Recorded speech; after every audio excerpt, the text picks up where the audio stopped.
क्रोध। क्रोध से सभी परिचित हैं और आप जानते होंगे कि क्रोध बहुत ही भयंकर अवगुण है।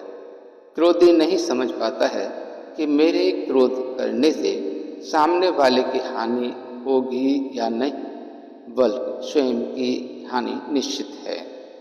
माचिस की तीली दूसरे को जला पाएगी या नहीं, लेकिन वह निश्चय ही जल जाएगी। इसका परिणाम बहुत ही भयंकर होता है। अंत गति सो मति के अनुसार यदि क्रोधावस्था में ही मृत्यु हो गई तो बहुत ही भयंकर दुर्गति होती है। इसे इस प्रकार भी समझ सकते हैं कि एक कथा आती है। चंड कौशिक नाम के बहुत बड़े तपस्वी रहते थे, लेकिन उनका क्रोध भी बहुत भयंकर था। उनका तपस्या तो कर ली उन्होंने, लेकिन इस दुर्गुण को नष्ट नहीं कर पाए। एक दिन वो तपस्वी अपने तपस्वी साथियों के साथ घूम रहे थे कि उनके पैर के नीचे आकर एक मेंढक कुचलकर मर गया।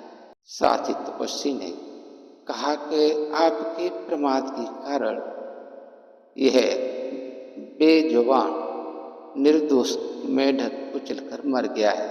यदि आप सावधान होते ना तो ये बेचारा नहीं मरता। साथ ही तपस्वी की बात सुनकर चंड कौशिक ऋषि क्रोध से आग बबूला हो गए और वो इतने क्रोधित हुए कि उस साथी को मारने के लिए दौड़े। साथी अपनी जान बचाकर भागा, लेकिन चंड कौशिक ऋषि तो क्रोध में अंधे हो गए। यानी आप जानते होंगे कि जब क्रोध आता है तो विवेक भी शांत हो जाता है और व्यक्ति एक पशु के समान आचरण करता है। इसी प्रकार चंड कौशिक ऋषि क्रोध के आवेश में ऐसे दौड़े जा रहे थे और उन्हें इतना भी आभास नहीं रहा था कि सामने एक खंभा खड़ा हुआ है और वो तेजी से जाने जा रहे और सामने खड़े खंभे से टकरा गए और टकरा कर उनकी मृत्यु हो गई। इसी प्रकार उन्होंने अलग दूसरा जन्म लिया।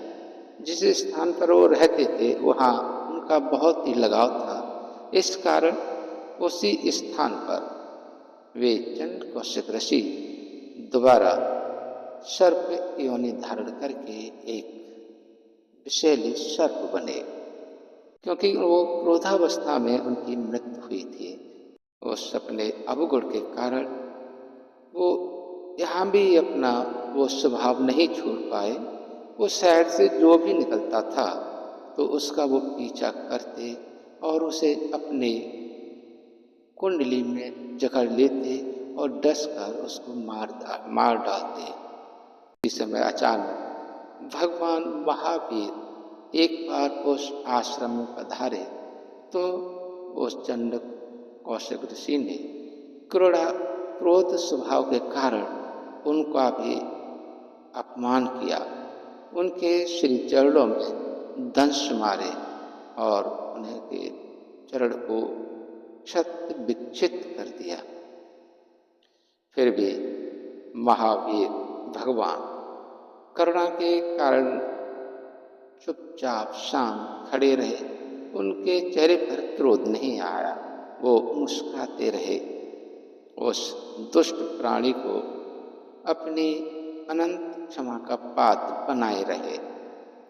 वहाँ रहने वाले आश्रमवासी उस दुष्ट सर्प को मारने के लिए आए तो भगवान महावीर ने रोक दिया। महावीर की ये दिव्य सत्ता, उनके अंदर की ये दिव्य शक्ति को वह जीव रूप में यानी सर्प रूप में बैठे हुए चंड कौशिक ने समझ लिया। उन ऋषि ने पश्चाताप व्यक्त किया। उसके बाद भगवान बुद्ध के उपदेश सुनने के बाद उस चंड कौशिक ऋषि को उस सर्प योनि से मुक्ति मिली। फिर मानव देह में जन्म लेकर उन्होंने अपने क्रोध को शांत किया और उसके बाद वो सिद्ध पुरुष बने। आत्मन कुल मिलाकर ये कि मनुष्य में कोई भी अवगुण न हो, विशेष रूप से यह क्रोध न हो। क्रोध बहुत भयंकर होता है।